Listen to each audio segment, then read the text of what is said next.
Terça-feira, dia 18 de novembro, mais um vídeo da série do 0 aos 100 mil. Estamos indo aí para o sexto vídeo da série. E nesse vídeo eu vou mostrar para vocês a grande decisão que eu tive que tomar. E é claro, mostrar o resumo da carteira, explicar o porquê dessa grande decisão, explicar aonde que eu vou alocar esse dinheiro, mostrar diretamente para vocês aonde vai esse recurso. Bom, a gente pode começar aqui falando sobre o Ibovespa, que bateu máxima histórica, né? A gente está aí hoje com 156 mil pontos, hoje caindo um pouco, cerca de 0,3, mas obviamente sem tirar esse mérito dessa grande alta que nós tivemos aí na bolsa, o que claramente dá um pouco mais de conforto frente a esse cenário aí do mundo de grande instabilidade. Bom, e com essa alta a gente pode dar uma olhada aqui nos nossos ativos. A gente pode ver que grande parte dele teve uma valorização boa, né? Então no BTG aqui a gente tem essa pequena diferença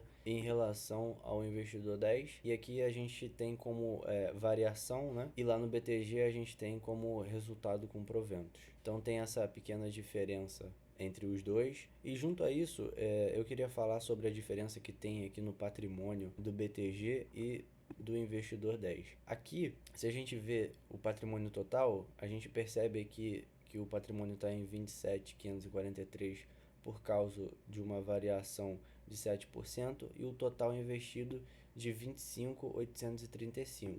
Só que fazendo as contas, olhando o patrimônio aqui do BTG, que soma todos os investimentos no Brasil, fora os investimentos da conta internacional, que estão ali em $540 aproximadamente, se a gente converte isso, dá algo próximo a R$3.000.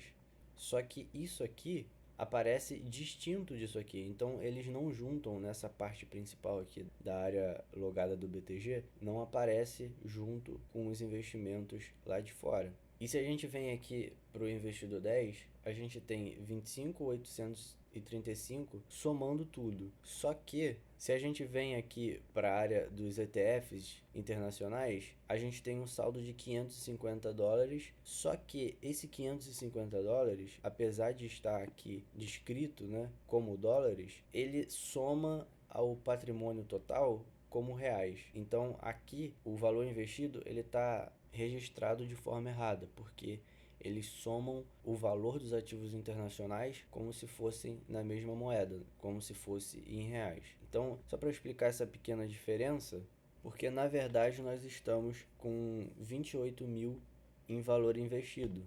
Eu vou deixar até a soma aí na tela para vocês terem noção. Então a gente está mais próximo do que nunca dos 30 mil investidos. Mas como hoje o aporte vai ser bem pequeno, pouco representativo, hoje eu vou aportar apenas R$400, isso não vai fazer tanta diferença no patrimônio. Hoje o foco do vídeo é realmente entender e mostrar para vocês essa grande mudança que eu vou fazer, baseada obviamente em fatos. Não é uma decisão fácil de ser tomada. Eu iria fazer esse vídeo ontem, mas eu passei o dia todo pensando nessa decisão e onde que eu iria aplicar o dinheiro dessa venda. Então, vou mostrar para vocês qual vai ser a empresa e a representatividade dela na carteira e mostrar para onde vai esse recurso da venda. Sim, irei vender Banco do Brasil. Bom, aqui nessa matéria da Agência Brasil, nós temos o balanço do Banco do Brasil, né? BB tem lucro de 3,78 bilhões no terceiro trimestre, o que representa uma queda de 60%. Bom, e aqui no corpo da matéria explica, né, o motivo, pressionado por regras contábeis, pelo aumento da inadimplência, principalmente no agro, né? O que vem acontecendo aí com vários bancos, com o setor bancário inteiro, frente a essa taxa de juros bastante alta. Mas o Banco do Brasil foi o banco que mais decepcionou, mas não é apenas por esse resultado que eu vou deixar de investir no banco. A decisão vem muito mais de uma perspectiva, né? Porque todas as vezes que a gente investe numa empresa e que a gente repete os aportes que a gente segue investindo, isso tudo tem a ver com a estratégia, o porquê que a gente investe naquela empresa. Bom, e desde o início aqui do canal eu sempre expliquei para vocês que a mudança de chave, a mudança de atitude nos meus investimentos, elas vieram quando eu percebi que a minha estratégia de investimentos não estava alinhada com aquilo que eu queria. Então foi quando eu percebi que os dividendos eram o que de fato gerava valor e o que eu queria para minha ideia de aposentadoria.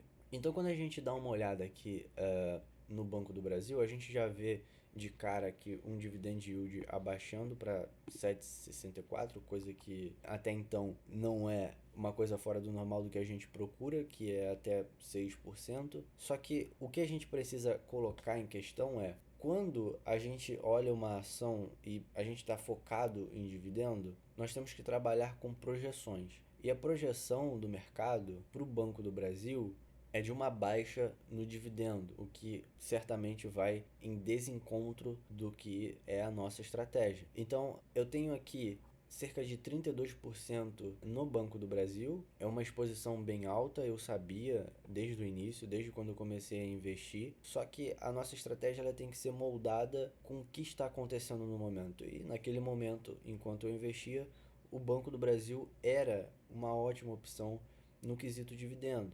A mesma coisa pode acontecer em Vale, a mesma coisa pode acontecer em Caixa, a mesma coisa pode acontecer em Petro. Só que a gente precisa ter bem claro qual é a nossa estratégia, o porquê que a gente está investindo naquilo. E hoje, para mim, Banco do Brasil não faz mais sentido. E aí surge a pergunta: então, Banco do Brasil não é mais uma opção para se investir? Por que você não deixa essa empresa de lado e volta a aportar nela quando as coisas melhorarem? Bom, o Banco do Brasil hoje se tornou caro. Apesar de estar custando na cotação hoje R$ 22, essa queda significativa no resultado da empresa faz ela ficar mais cara de quando ela esteve em altos patamares, por exemplo aqui em 29. Então, não necessariamente quando uma empresa cai na cotação significa que ela está ficando mais barata. A gente tem que ver a relação entre lucro e cotação. Por quê?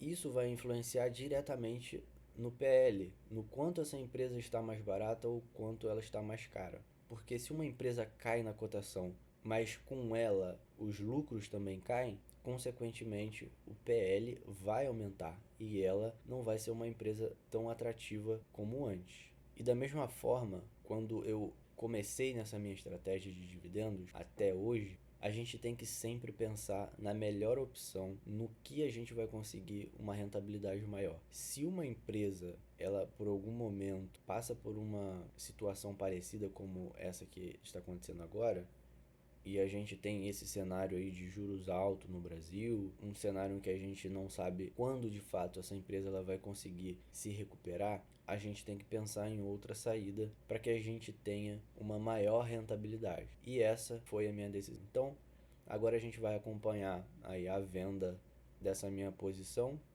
do Banco do Brasil, vou vender a posição inteira e mostro para vocês onde eu vou investir esse recurso. Bom, e só para deixar aqui bem claro em questão de valores, a variação está em 1,66%, ou seja, eu comprei em média a 21,72 e o preço atual está em 22,8 ali, variando. Então, não vou ter um ganho tão expressivo nessa venda, só que obviamente não é essa a nossa estratégia. A estratégia claramente são os dividendos e não no quanto a gente vai vender ou quanto a gente vai lucrar quando vende uma ação. Obviamente não é essa, inclusive a gente não pensa em vender, mas quando surge uma situação assim, a gente tem que pensar no que é melhor para nossa estratégia. Bom, então vamos lá, a gente vai colocar um preço aqui em que saia mais rápido, tá 22,9, nós vamos colocar 22,8, colocar 400 quantidades, a gente tem 410 e o resto vai ter que ser no mercado fracionário. Vamos ver se sobe mais um pouco, aumentar oitavo. Lançar a ordem. Bom, a ordem já foi executada bem rápido. E agora restaram aqui 10 ações que a gente vai ter que colocar no mercado fracionário. Então vamos lá. 10 a 22,9. Desceu um pouco, deixa eu ajustar aqui. 16. Continuar. Ordem executada. Isso deixou a gente aqui com um valor em trânsito de 9.110, somando com os 400 que a gente tem na conta investimento. Então, o investimento de fato vai ser R$ 400 a mais, né? Os 9.000 provenientes da venda do Banco do Brasil. A gente vai escolher agora aonde a gente vai alocar esse capital e eu já mostro para vocês. Bom, se a gente olha hoje para o que está acontecendo no mercado, a gente tem aí um dólar a 5,33, dólar em queda. A gente tem o IPCA hoje acumulado nos últimos 12 meses de 4,68, inclusive acima da meta projetada. E no acumulado de 2025, 3,73. Temos também a Selic no maior patamar dos últimos anos, em 15%. Inclusive ela foi mantida pelo Copom há pouco tempo e disse o presidente que não tem uma perspectiva de baixa da Selic no horizonte no momento.